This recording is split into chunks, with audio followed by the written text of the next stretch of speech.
Hi, folks. Welcome to another episode of Film Study. This is Ken McKusick, and we have the pleasant task tonight of talking about that defensive effort versus the Cowboys on Saturday night. Joining me to do that is Gabe Ferguson. Gabe, how you doing?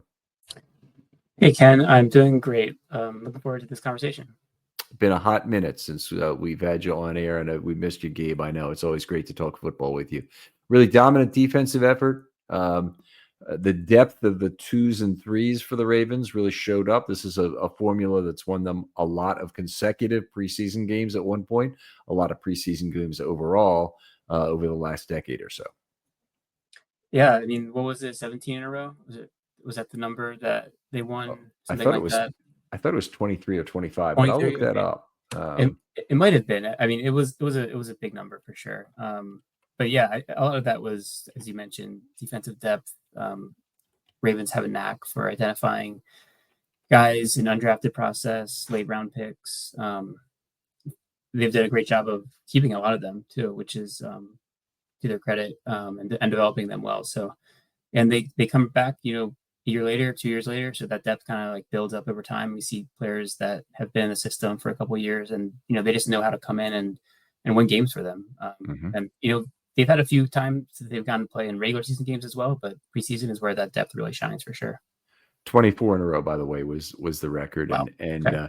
it really has been a remarkable set of second halves that basically did it for a lot of those Ravens teams. They often were every bit as good as the other team in the first half because you're often playing 2s on 2s then. But when it got to be 3s on 3s, there were just bloody, unfair mismatches in those third sections. And the Ravens also had a habit of having one particular player on the field who would just dominate the field entirely, like having a Tony Jefferson or it was Daryl Worley one time, like a 9-year veteran on the field with a bunch of players who were either R's or ones, including a quarterback who can be marionetted around by a player like Worley playing on the back end. Yeah, it does seem like it's almost unfair at times when they have that type of depth. But it's something that, they've built hard from an organizational standpoint. And it's come back. I think, there was a time when there was a little bit of a issue with the players that they had in the ranks, and we start to see that domination slip a little bit, but it seems like, they're back at it. I guess one of the questions that comes up naturally from that is, does depth like this translate well into the regular season? Like they obviously, their 3s were a lot better than the Cowboys' 2s and 3s. Does that mean they should have an advantage over other teams during the season because of that depth? I think in some places it can help for sure. It's probably not going to be much of an impact unless there's a lot of injuries that happen, but it's probably one of those situations where if you need that one extra player that can come in and give you a boost, it's nice to have when you have that depth that you can lean into. And if other teams are also injury prone or having depth problems, which happens to a lot of NFL teams in the course of the regular season, that depth can actually give you an advantage. And we've seen that in some games where, the Ravens haven't had that depth, at cornerback in recent years. Offensive line has been an issue at times. And when they have that depth and they're able to bring in somebody and can actually service the team at a replacement level, instead of having a complete zero there, you have somebody who can actually come in and take meaningful snaps. And that does make a difference, I think. Right. I would agree. I think there's unfortunately there's certain positions where you can't hold on to this depth. So if you have a left tackle that you think is really good, he either has to be on your roster, but he can't be on your practice squad to depend on. Now that probably means you've got a 2, but not a 3 at some of these key positions. But what I'm thinking ahead to is the Ravens' surplus of talent at nose tackle. By the time they need that talent at some point during the season, it very well may be gone off their own practice squad. And that's always the risk, right? When you have too much talent, you're going to lose it out. It's happened a few times. I feel like for the most part, the Ravens have been able to foster that practice squad kind of relationship where they want to keep guys in the building and they want to stay with the team. So I think there have been a few players in the past who the Ravens have kept around when a lot of people thought they would be gone off the practice squad. And it doesn't seem like many of those players have like a huge impact, but some of the guys like they were able to bring in this year into the training camp are people that they had in practice squad last year, and they're improving and looking like they might actually be contributors and might actually make the roster this year. Yeah. All right. Big storylines coming out of this game, but I thought one of the big ones was, despite some of the problems they've had with injuries in the secondary, the Ravens have a lot of DBs still to choose from. And I'm looking ahead to roster cutdown day and looking for them to have probably 11. It might only be 10, but they could carry 11 defensive backs on this team. It could be either of 7 corners and 4 safeties, or 6 and 5. Could be either way, I think. But I'm looking at that group, and there's only 8 players, I think, that have really got secure spots at this point. Maybe we can talk this out a little bit, but would you agree that at cornerback, Humphrey, Wiggins, Alexander, Awuzie, and now it looks like Armour Davis, particularly with the early exit from this game, are secure without making a commitment on whether or not Tampa, for example, is secure? Yeah, I think that's the case. I was a little surprised about Armour Davis, and I was actually looking to see if he had an injury, why he came out early in this game, because I know he's been around with the team for a while. So, and this is kind of like his last year to really kind of, make an impact and, have, give the Ravens, what they wanted when they drafted him. And as the last cornerback on the roster, or the next to last cornerback on the roster, I think he's able to be a contributor. He has come in and played for them in regular season. A lot of it has been, some issues, especially earlier in his career, and he's had problems staying healthy. But I think it seems like at this point that he has made his way as almost a lock. I think he's had some good plays throughout this this offseason training camp, and he's shown some versatility in what he can do. And I think the Ravens are always looking for that kind of player. So he has all the tools. Fast, good size. He can run with anybody. I think they see the upside in that. Yeah, I mean, I think the big key for me is the health, staying on the field. Last week, he actually went back into the game when Kone was hurt, and he was already scheduled to be out of there after, I think it might have been 2 series last week. I'd have to look at it again to be sure of this, but it was a very short period of time. There was no bad body language, and he went back in and played the best game he's ever played as a Raven. He found the football in the air regularly. He was around the ball, didn't allow a bunch of receptions, didn't get penalized, I don't believe. So it was a very good game for Armour Davis in terms of contradicting a lot of the narrative elements that exist about him. And frankly, what I've seen in camp so far this year has been largely him still not finding the football. But this game specifically was very good, and I think that I take that as a big positive. And I unfortunately I'm not in the same place on Tampa, but why don't we come back to him and discuss him with the others?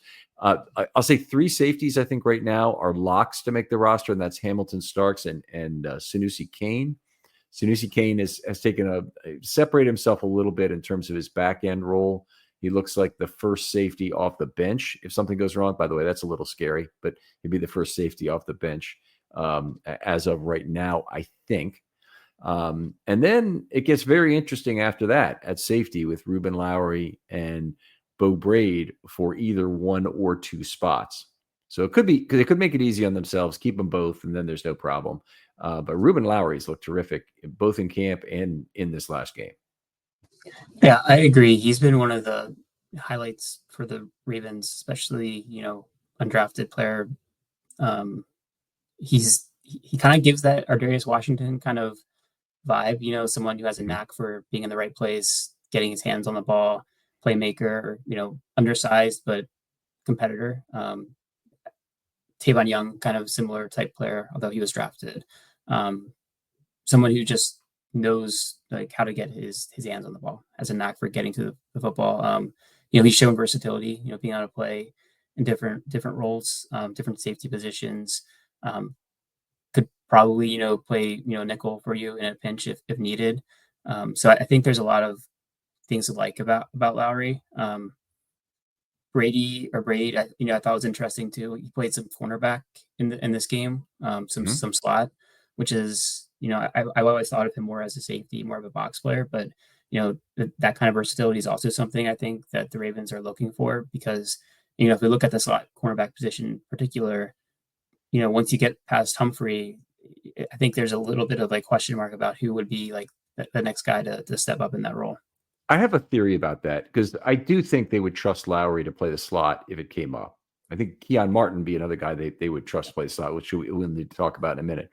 But I think in the case of Braid, they brought him in there to play slot largely because they wanted him to be able to show off and use the skill set necessary to play dime back.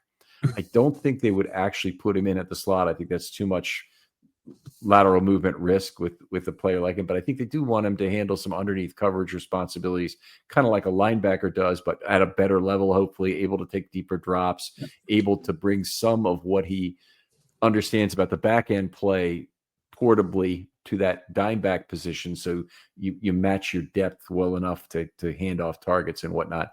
I think I've never seen enough from Braid on the back end for me to get comfortable that the Ravens could be okay with him back there for any extended period.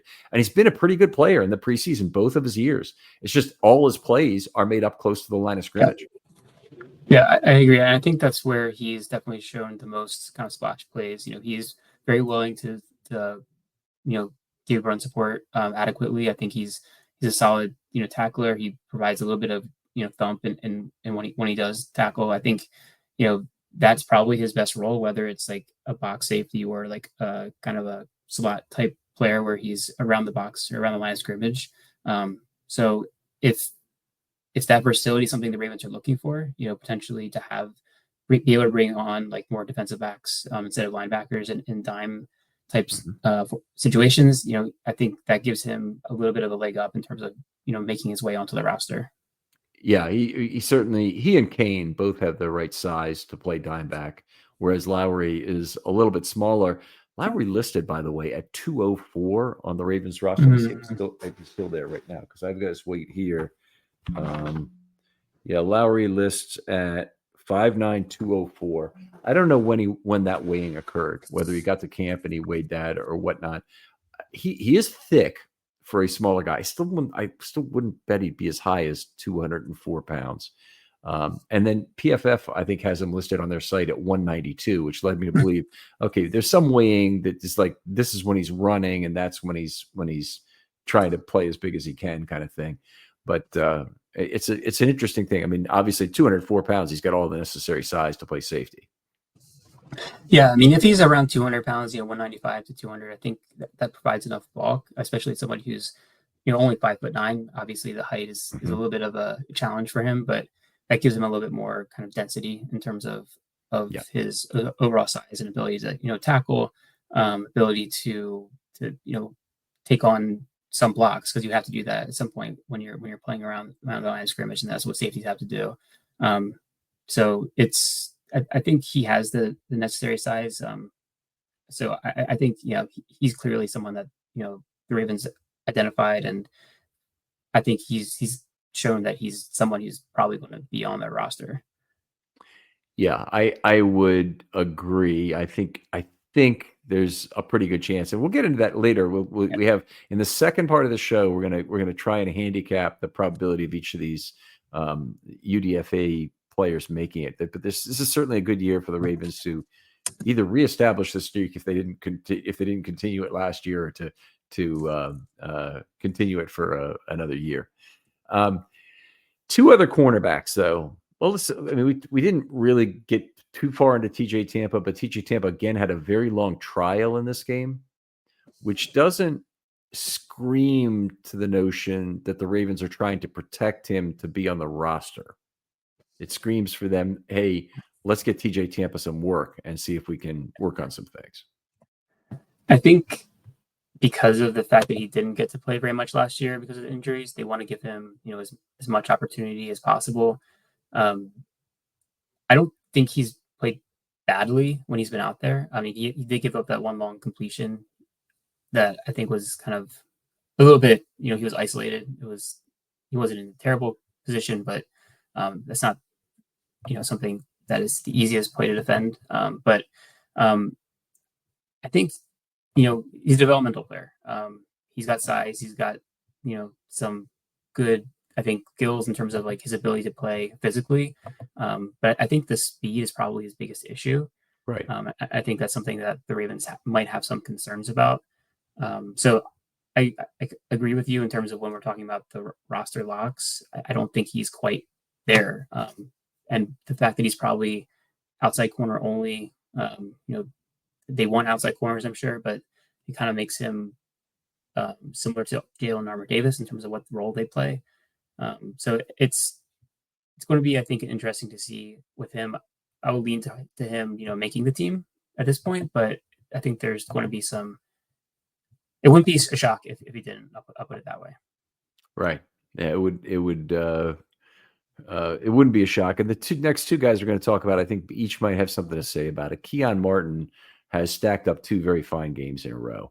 And he obviously made a bunch of plays on that first Dallas drive, or maybe it was the second, whichever one it was. He had a tackle for -5 and then a safety on the very next play. That's a couple of splash plays that'll certainly get you noticed. And then I think in the game he allowed, he might have allowed 3 targets for 15, or he might have allowed 2 targets for 4. And I know, 2 targets for 2 it might have even been. But the Marquise Robinson had one of those stat lines, and Keon Martin had the other. So they both played very well in terms of what they did in coverage. Keon Martin did have an illegal contact penalty to mess up a 1st and 20 situation that the Ravens had the Cowboys in a hole. But other than that, I thought he's outstanding, and he can play slot. I don't know that they've tried him on the outside. They may have, but he certainly is a guy they can really depend on for slot. And the Ravens, it's not obvious who that next guy is. They might try Jalen Armour-Davis there, but if they wanted, a true slot, I think Martin is more the guy than that. They could always move Hamilton back up there, but then you don't maybe want him in every single situation. No, I agree. I think in terms of the way they kind of fit in terms of their skill sets, I think Keon Martin is the best kind of prototypical slot corner on the roster right now after Humphrey. I think that might give him a leg up when it comes to the final 53, because I think he really prototypes there well. He's played very well, obviously, as you mentioned. There really hasn't been too many negatives, and I think it really just depends on how badly they think they need that kind of skill set specifically, or if they think they can get that from other players on the roster. Also, kind of maybe they're feeling on whether or not he would be someone who picked up from another team if they were to try to hide him on the practice squad, which I think there's a decent chance that another team might look at him because of just how well he's played in these games, and he has a lot of kind of film. He's out there. He's been out there a lot, and I think he's had a few splash plays like you mentioned, and I think teams will notice that. So it might be a risk to kind of try to slide him into the practice squad. Martin had 2 targets in this game for 2 yards. So he allowed one play. It was a 2-yard takedown, defensive win, immediate quick tackle, and a little 2-yard pass. I mean, it doesn't get any better than what he did in this last game. I guess he could have had a pick. It does get better, but it doesn't get a lot better. Marquise Robinson, under the radar guy. He's been at the top of the Ravens speed charts on some of the when they show the TVs in the positional room sometimes. He had, in OTAs in particular, had some of the highest speed recordings on tape. Anyway, a guy who led the team in defensive snaps in this last game, had 40, and again played very well. So, one of the things about Marquise Robinson, he's out there for a lot more snaps than even a Tampa, say, in this last game. And Tampa was still the guy they're targeting play after play. It wasn't Marquise Robinson. Yeah, I think that's interesting. I didn't necessarily notice that discrepancy in targets, but I have noticed Marquise Robinson has been playing very well. I think it's a good problem for the Ravens to have to be able to identify another guy as an undrafted player who is seemingly looking like he can hang. Maybe the issue is that TJ Tampa isn't that guy. and we'll see what their decision making looks like.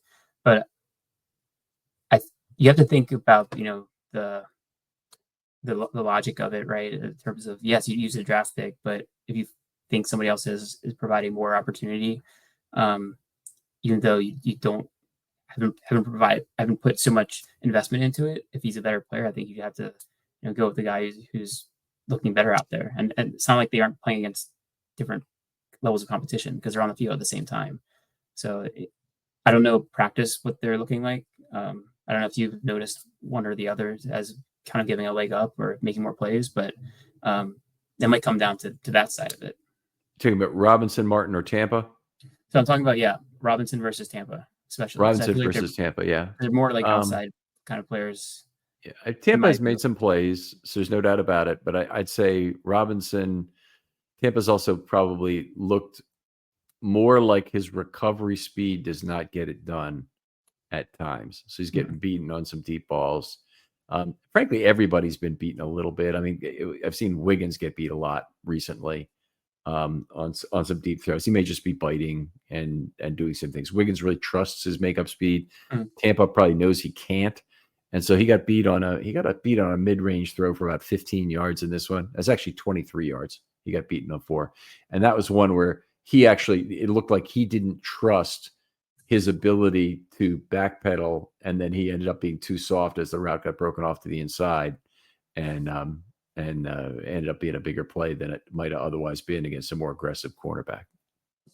I think that's a problem. If you have a cornerback who doesn't trust his recovery, and he's then in his head and he's thinking like he can't let the guy past him, and then he's giving up the coverage underneath, or he's just not reading the play as well as he should, or not trusting himself.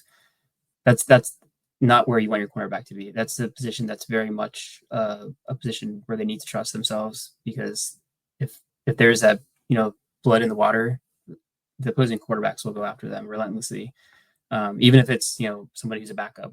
I mean, in the ideal case, they're not going to be playing very much this year for the Ravens. But if they are out there, and the quarterback senses that this guy's someone I can take advantage of, they're going to keep going at them. That's what NFL quarterbacks do. Yeah. All right. We'll talk about those guys a little bit more as we go through this. Very vanilla packages, as we always get in these preseason game. I don't want to spend a lot of time on packages in a game like this, but they played base or nickel and a standard nickel every single snap. And about the only thing that this really relates to in the preseason, because we know they're not going to pull out exotic packages or whatnot. They do a lot of exotic blitzing, but they, in terms of the packages they use, they want to make sure they get all of their players trials, and trials that don't frustrate them, trials that are consecutive snaps, trials that try them out. That's what trials do. They try people on multiple down situations. So you want to get your inside linebacker on the field, leave them on for 3 downs, so you can see what they do on first, second, or third down. And nothing's riding on these games, so it's just nice to see those guys out in coverage situations where you might normally put a dime back in, say to replace that weak side linebacker. And in the same case, I think it's for that reason. This is why I have the theory on Braid, is that there wasn't really a place to put him that wouldn't have taken a good inside linebacker off the field would be asking, why are you taking me off the field? When I'm having this big second half. And so it made a lot of sense to put him at slot corner, where he's just exchanging positions with Lowry for those last 5 drives that each. Okay. One had 3 at safety and 2 at corner, and the other had 3 at corner, 2 at safety in terms of the thing. So Braid ended up playing a couple of less snaps over that drive, because I think they had some base defense in there as well. Yeah, I think that probably makes sense. They want to put players in position to see how they can handle it, and try and as many different combinations as possible. But I agree, they also want to get their linebackers out there. They want to see what they can handle as well. So I think it's just an opportunity to showcase as many skills as you can on the field for these guys who haven't really had that much opportunity in real game situations before. Let's take a quick look through order of entry, because that's a really nice way to understand what the Ravens' true depth chart is as opposed to what they might tell you it is, or their PR department tells you it is, which is completely different. The PR department, they're just working under the direction of football operations, and they're basically told, look, don't put any rookie near the top of our depth chart, make them earn it. And the exception might be like a first round pick. Like Malachi Starks will be in there as the number one at safety, and Tyler Linderbaum was as a rookie at center. But they don't otherwise, give that position to a rookie. They put him at the very bottom of the depth chart. So Hayden Hurst was the number 4 tight end when he joined the Ravens in 2018, even though we knew that wasn't likely to stay that way. Let's start at the cornerback position. It started with Tampa and JAD on the outside. JAD retired after just one series. Martin was the slot corner, and he stayed in quite a while at slot corner in this game. Got a nice long trial. And we'll get to his total snaps a little bit later, but it was at least all of the first half, I believe, into this first drive of the second half. Same thing for Tampa. But the guy who replaced JAD very early was Robinson in that second set. So a nice early entry point for Robinson, kind of a feather in his cap that he's in there before, say, Devonshire, who came in later. Yeah, I do think this is probably the thing that matters the most in terms of what we can glean from these games, in terms of how the Ravens are looking at them when they come in and when they leave. So I think that we already talked about Jalen Armour-Davis and the fact that he was pulled out so quickly. I think that definitely speaks highly to him. I think, in terms of having him on your roster kind of lock situation, I think that is an agreement there. It's the other ones are, you mentioned Robinson. I think that one also is an indicator that they want to see him against better competition potentially, bringing him in early and seeing what he can do. So yeah, I think it probably means that he has the leg up there, and he's probably in that consideration. So I think it's just a matter of trying to figure out if there's a certain role that one of them fits that the other doesn't. I think that's probably what they're looking at this point. I don't know how difficult it is to kind of distinguish between these players. So I guess we have one more kind of opportunity to look at this. I don't know how much we can glean from that last game, but it's probably going to tell us maybe a few more things. But this is probably as much of an insight as we're going to get in terms of like what's the depth chart actually look like. Yeah, I think in this game it's more about who enters first, and maybe to a certain degree who retires first is also a good thing. Next game it'll be about you don't want to be in there playing at the end, or you probably are not in consideration for the roster. So it'll be interesting. They'll say a lot about TJ Tampa. If he's in there playing at the end, it probably means the Ravens are looking to trade him. And there is one offensive player, I believe, who was being showcased yesterday. And we'll talk about that on the offensive episode tomorrow. But it doesn't make sense how much playing time he got otherwise. Okay. So what else is there? I think we've gone over this corner set. Let's move on to safety. So interesting. This is where it's really interesting to me. And this is where depth chart matters. We had Kane and Starks to lead off the game. So Starks played 2 series. He played 6 snaps. We can talk about his play and whatnot when it comes to Kane was also out a little bit after that. But the first safety in to pair with Kane after Starks left, first safety in after Starks left was Lowry. Yep. It wasn't Brady. Yeah, I think that goes to show you what they think about Lowry. And I think that means that they think his skill set is probably, what they need at that 4th safety position. And he's frankly played better, I think, than Brady.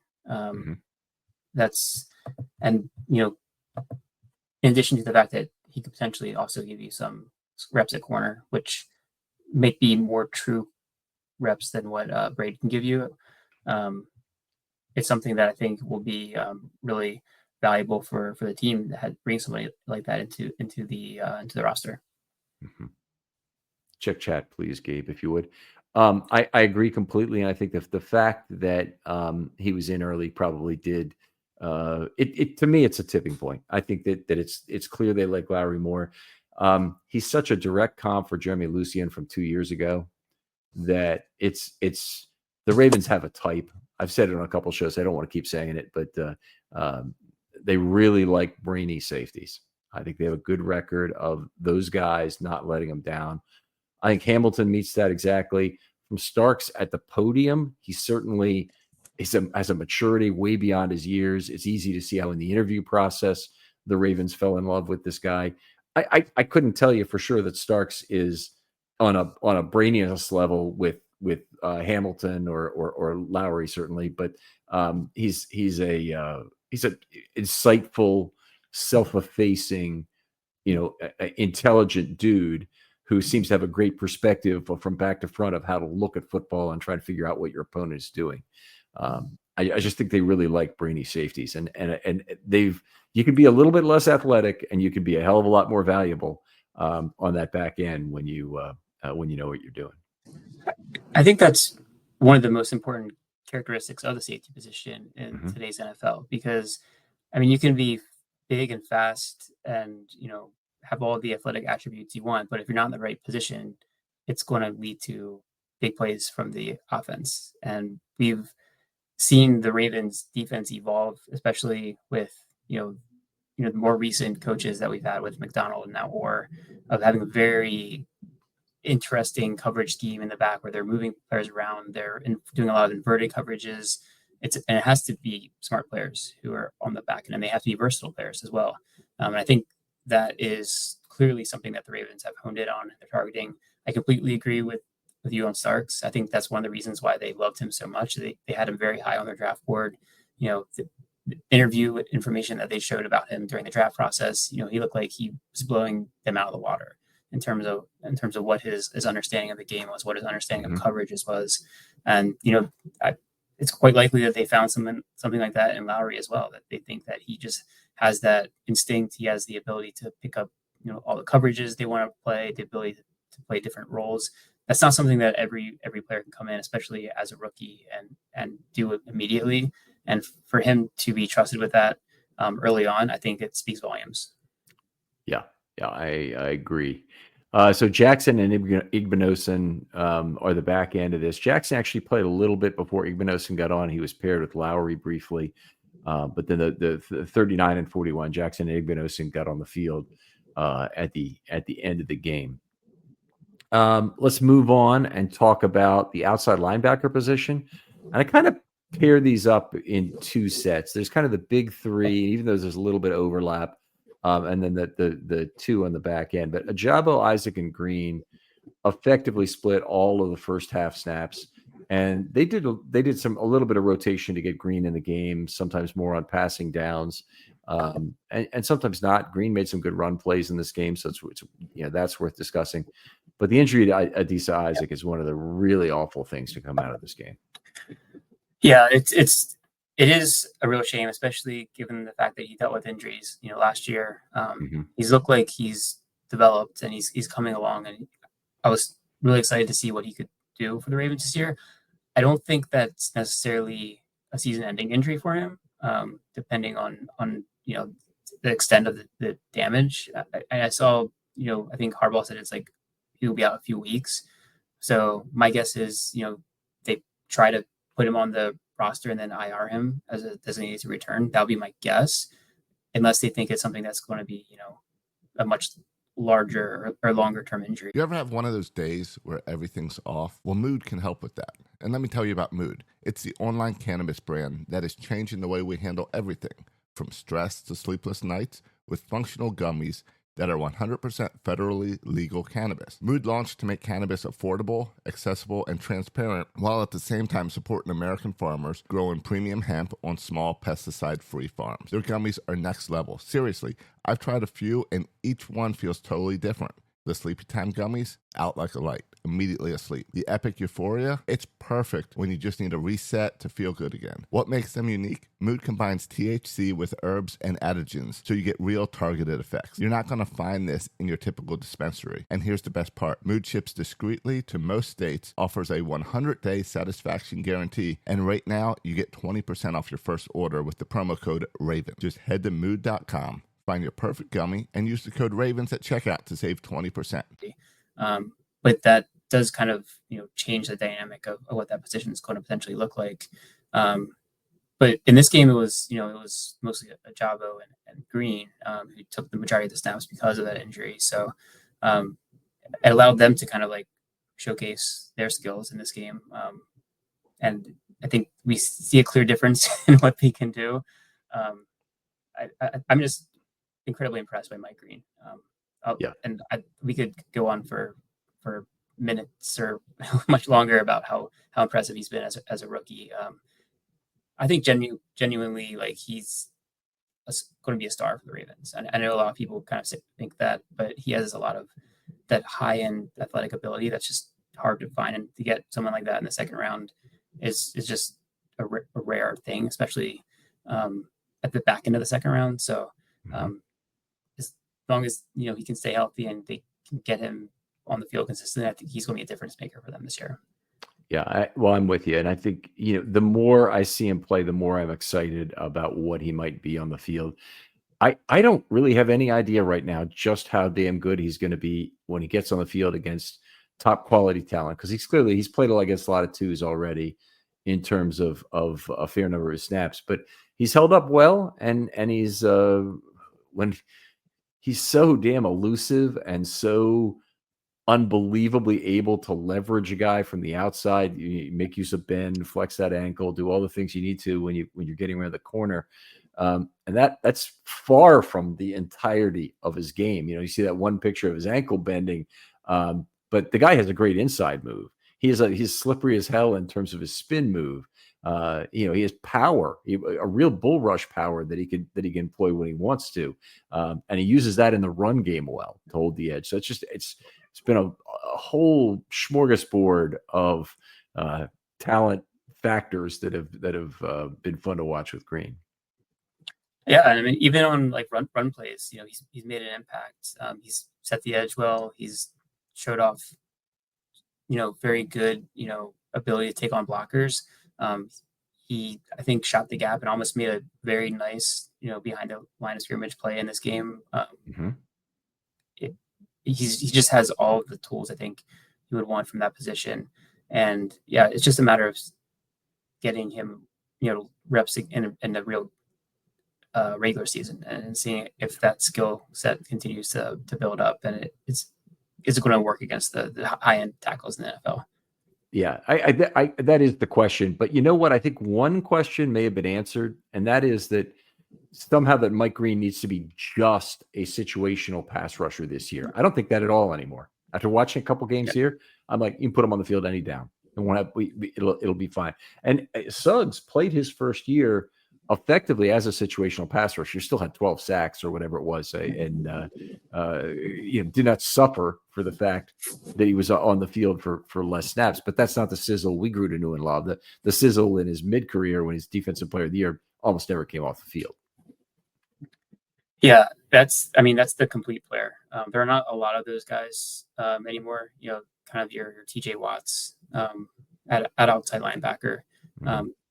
Obviously, the Ravens have always been a team that likes to rotate their edge players, and they have kind of the bigger run defenders that they will put out there. I mean, your Tavius Robinson is a perfect example of that, and he's grown into becoming a serviceable pass rusher as well. But he's the kind of player that they want out there on the edge that can hold up. It's more like the 265, 270 type size player with but I think if you have somebody who you can keep out there and not worry about him being a liability against the run, it's just that much more valuable for you, for sure. By the way, Tavius Robinson, this came up in the questions this last week, or maybe it was the week before. But anyway, he has some ridiculous consecutive practices not missed streak. Like he's never missed one with the Ravens. And then he got held out of the first 2 preseason games.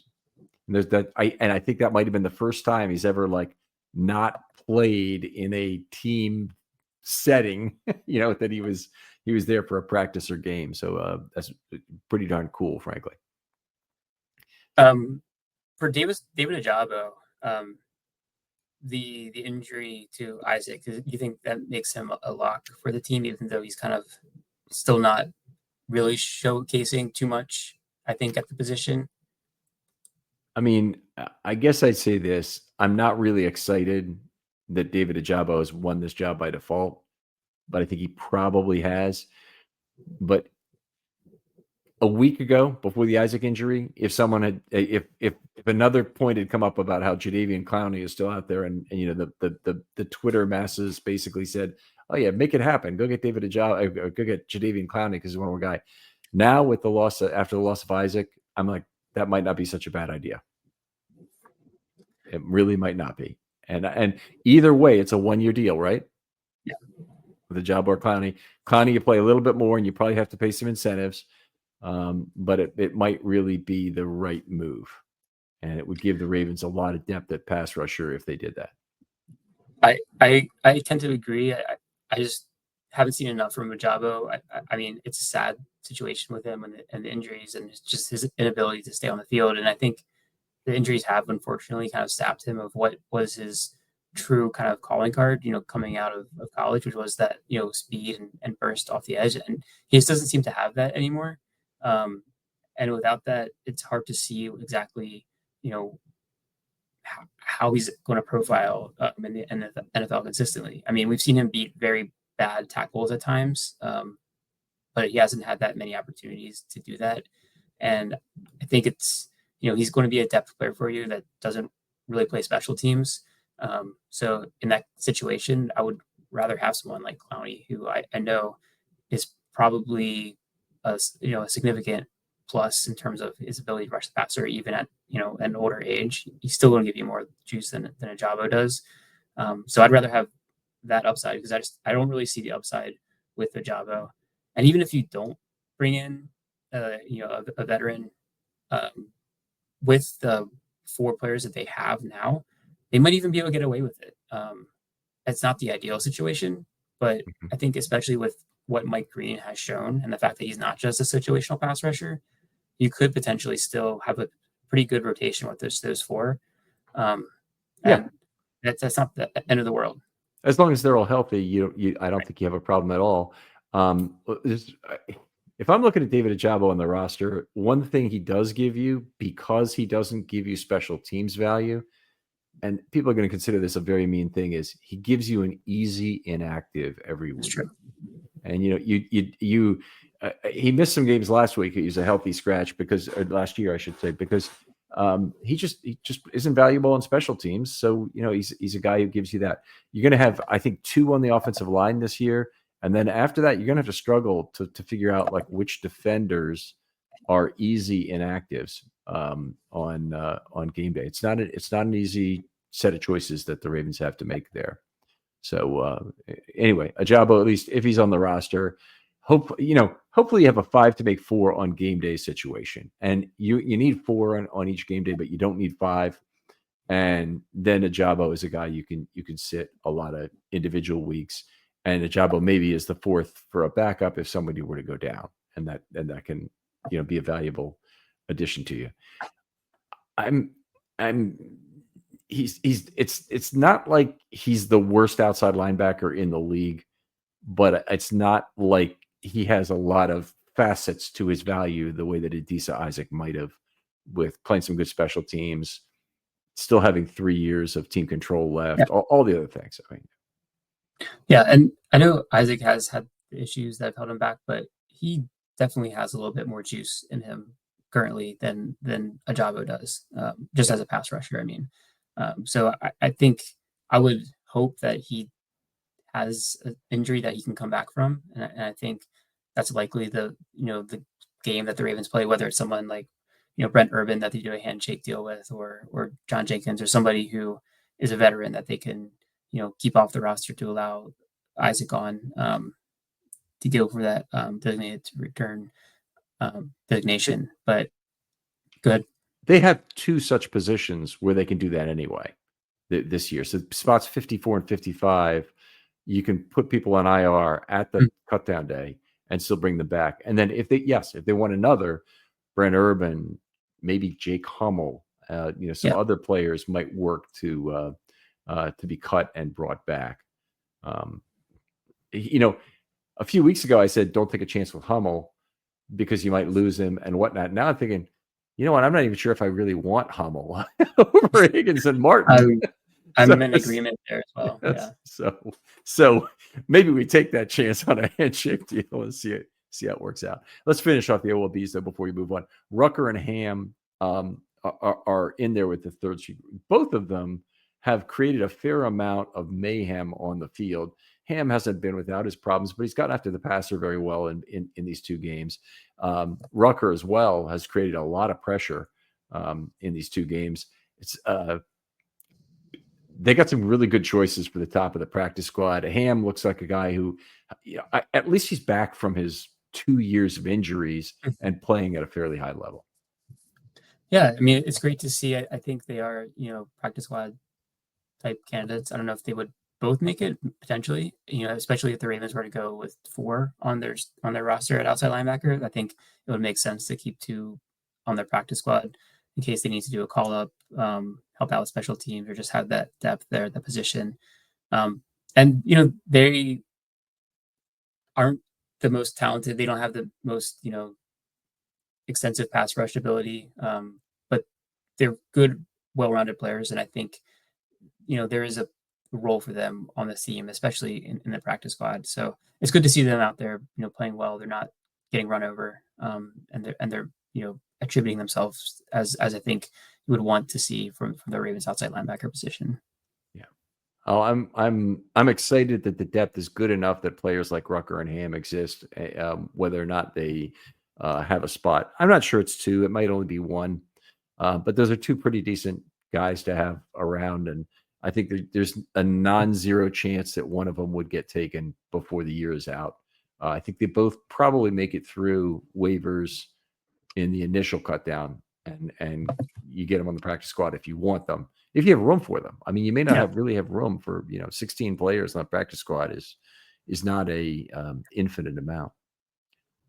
Let's move on to the DL, talk about that a little bit. They rotated through the entire game. So really, there's not a whole lot of differentiation between them other than to say that Jenkins and Urban just played they played, I think, 3 series each, split over the first 4 or 5 series, might have been the first 4 series. So they were out of the game fairly quickly. Now, in the case of Jenkins, I think they're preserving him. I think his chance to make the team is obviously quite high still. Urban, I think he might start on the practice squad pretty much no matter what, unless there's an injury on the defensive line from now on. I don't see obviously who he's going to replace among the big 6, and the guy that he might replace would be somebody like Broderick Washington maybe, and they're giving him the treatment like he's in bubble wrap already. Yeah, I feel like Urban is a good player that they like to have around. I mean, obviously he's been with the Ravens for a long time. He's always acquitted himself well, always on the field. I mean, he took meaningful snaps for the Ravens last year. He looked good in the handful of snaps he played in this game in preseason. I think obviously the level of competition notwithstanding, he made a couple of nice plays on the interior of the line there. I think if the Ravens wanted to keep him around, and whether it's in the practice squad or somebody that they could just sign quickly if they needed to, without him making the roster, I think that's probably the situation for him to be in. I wouldn't hate for him to actually be on the roster, although, there are some young guys we're going to talk about that might have more of that upside that you'd want to kind of hold on to in his stead. But I just love what he's able to do when he's in there. He's always a high motor guy, high energy guy. He has that length that you can't teach, he gets his hand up there, makes plays seemingly a couple times a year. So if he's on the field for the Ravens in the regular season, I'm not upset about it. Valuable guy, but the discussion has to have already occurred about how they envision him getting onto the roster at some point during the year, whether it's going to be via 3 elevations and then you're on, or whether it's going to be we'll make a parking lot puzzle move to start the season and get our roster right, then get you on by week 1. It could really be a week 2 is the earliest they would do it, just to make sure they're paying his salary week to week in case they need the spot for another player.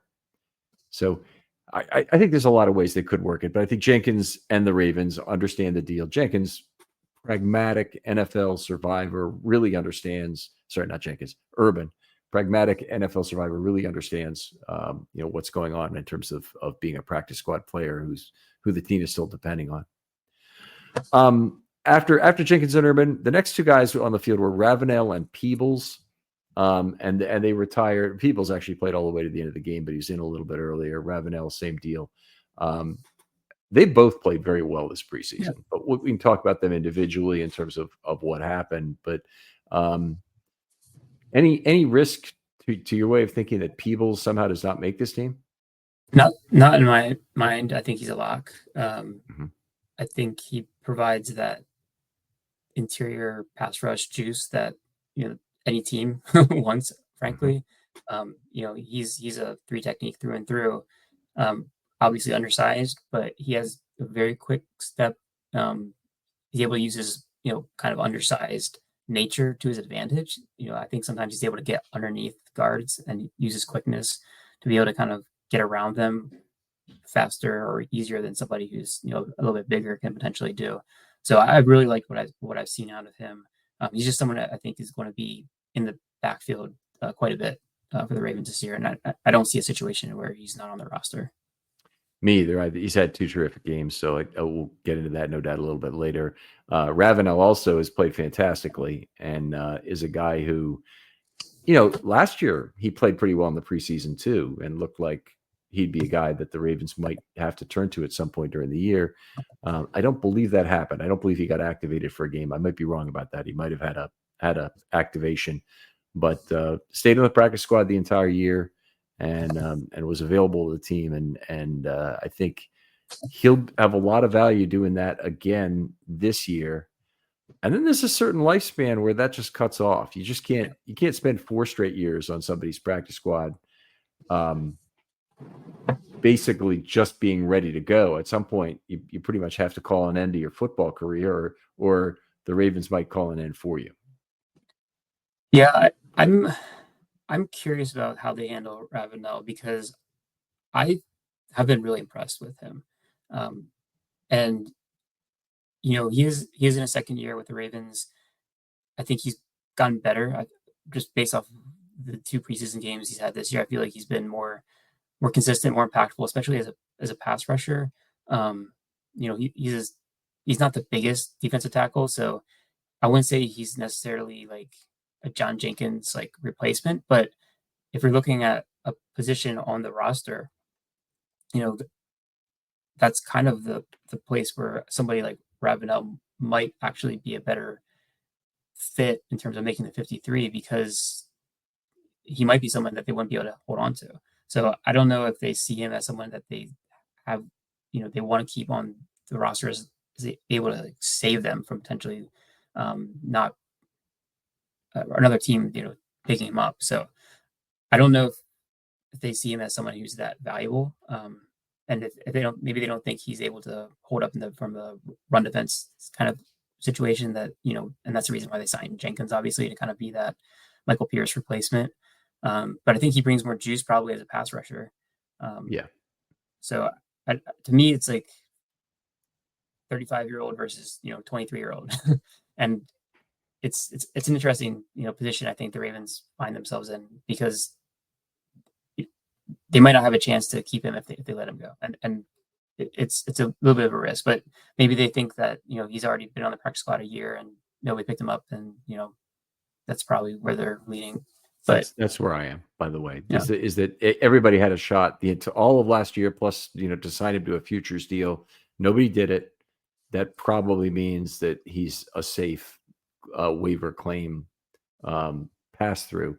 What I can't guarantee is that he'll be there throughout the end of the year as rosters attrit down on the defensive line. You're going to face pressure for players like Ravenel and the nose tackles that the Ravens have to be signed. Let's get to those guys so we can move on here. But Okoye and Jones, they both entered on the 3rd drive, and they both have looked. Jones looked pretty good again this game. Let's put it that way. Let's start there. I thought Okoye took a real step back from his first game where he was incredibly dominant. So Jones has had two kind of level games, which have been at a high enough level that I think you start to consider whether or not you'd rather have Jenkins or Jones. And Okoye's had one, which if he had repeated the game, I think he'd be eating Jenkins' lunch right now. They'd be trying to talk about, what did they do? But then he took a step back this last game, looked winded on the field at times, which, we can talk about more later, but that brings up some other questions. Yeah, I think I'm 100% agreeing with you. After, I was very impressed by Okoye after the preseason week 1. I think a lot of people kind of saw his performance as he won quite a few reps on the interior easily, it seemed. I think he has some natural talent there, but this game, I feel like he didn't have the pass rush wins that he had in week 1, and he also kind of got pushed around a little bit in run defense. So I don't know if there's nagging injury there, or if there's just different level of competition. Maybe it's a conditioning thing, as you alluded to, but I was hoping for more, and he was one of the players I was watching and hoping to kind of see having another really impressive game, especially with how well the Ravens defense was playing in this game. But he was probably one of the the low lights in this, unfortunately. And in contrast to Jason Jones, who I think has that size that the John Jenkins size that you mentioned. Like, he's listed at like 6'6", 350. Like, he's a big boy. And I think that is something that might be attractive as well. I talked about Ravenel, but I think we could potentially have Jones in that same conversation as someone who potentially has more upside, someone who could be on the roster for the next 3 years, as opposed to just a 1-year veteran. And if your job is mostly just run defense, potentially there's more upside there with someone like Jones. Yeah, Jason Jones, we're talking about yes, here. Jason Jones. Jason Jones, he listed 6'6", 335 on the Ravens roster. He looks in better shape. Carries that weight very well in terms of just being. I mean, he's big. He's a defensive lineman. He's big, but he's not carrying a ton of extra blubber around his belly. You wouldn't confuse him for Desmond Watson. You wouldn't confuse him for.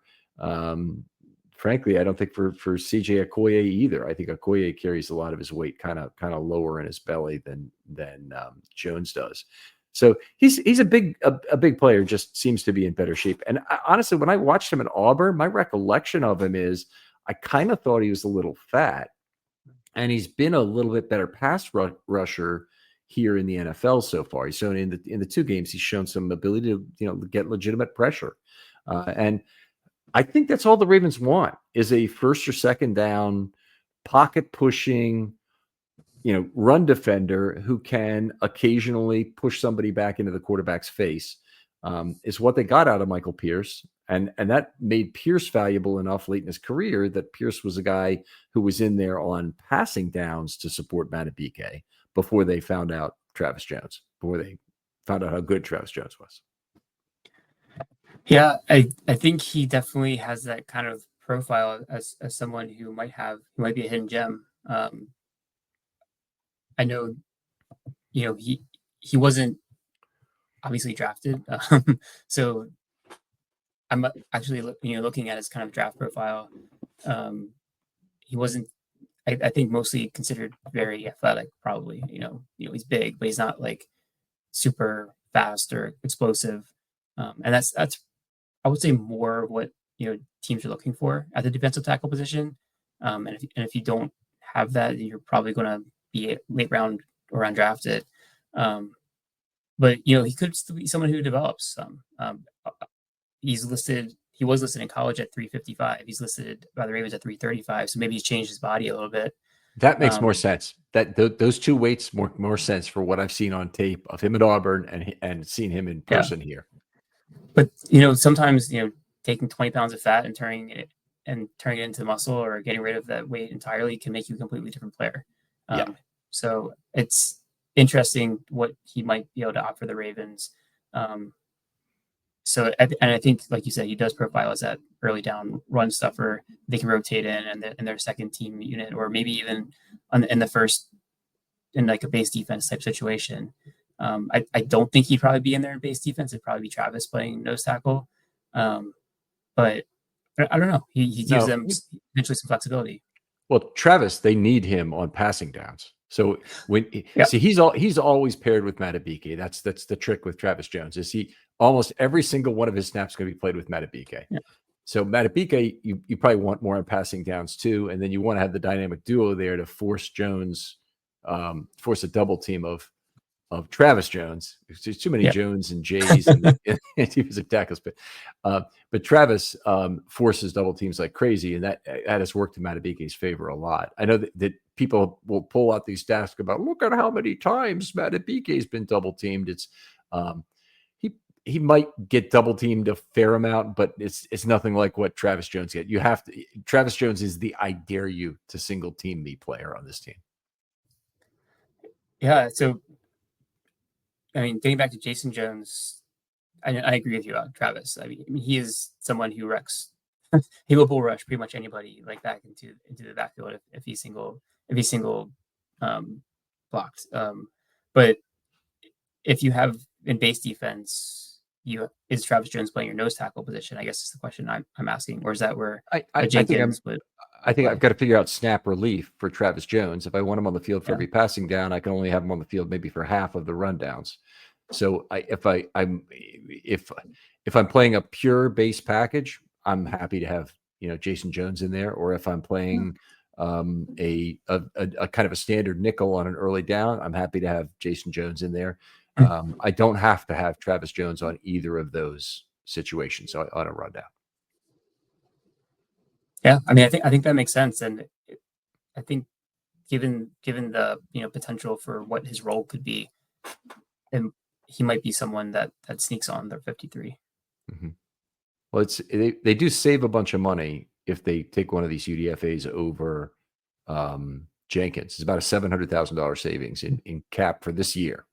And that includes the $325,000 they'd have to, basically toss on the bonfire that they've already paid or have guaranteed to Jenkins.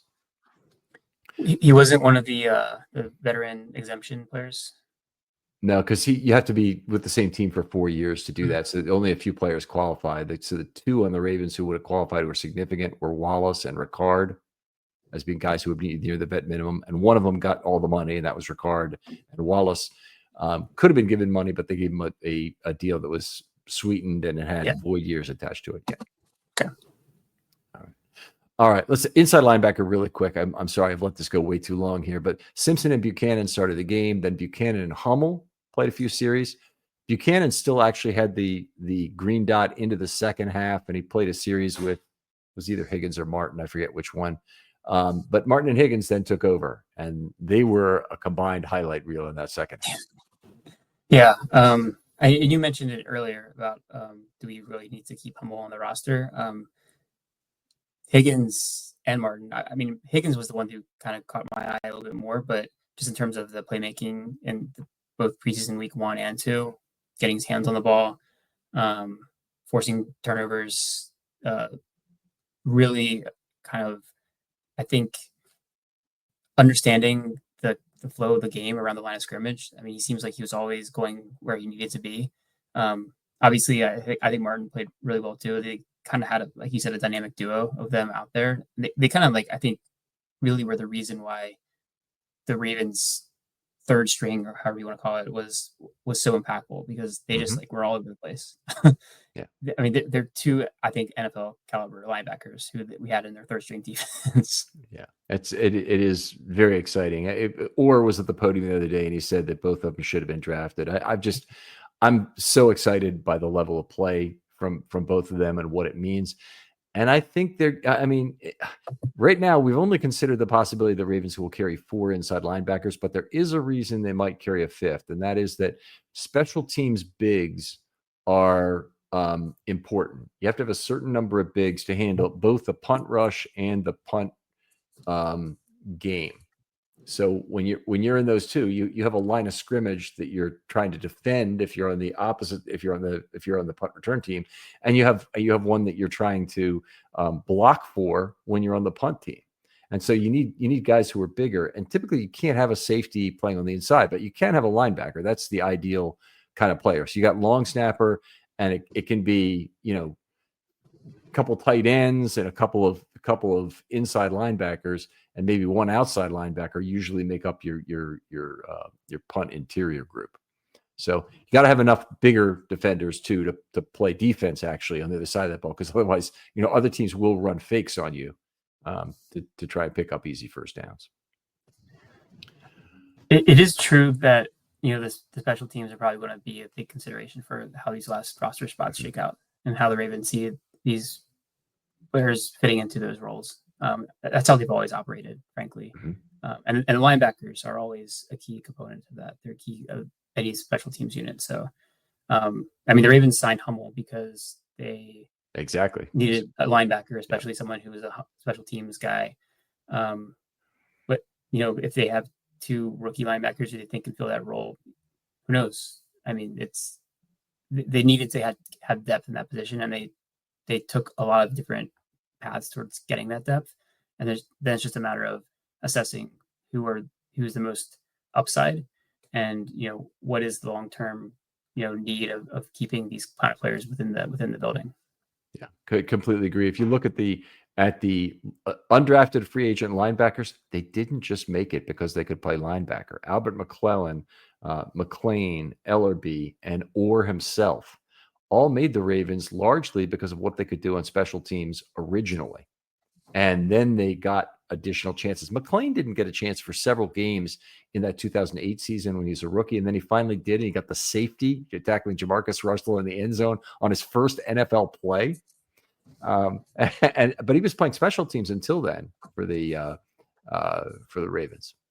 Anyway, Gabe, great to have you on Talking Football. We got to call an end to part one here, but we'll be back in part two in just a moment. Tell folks where they can talk football with you online. Yeah, I'm on Twitter still, at Gabe Fergie. That's my handle. As we get closer to the regular season, I'll definitely be pretty active on that.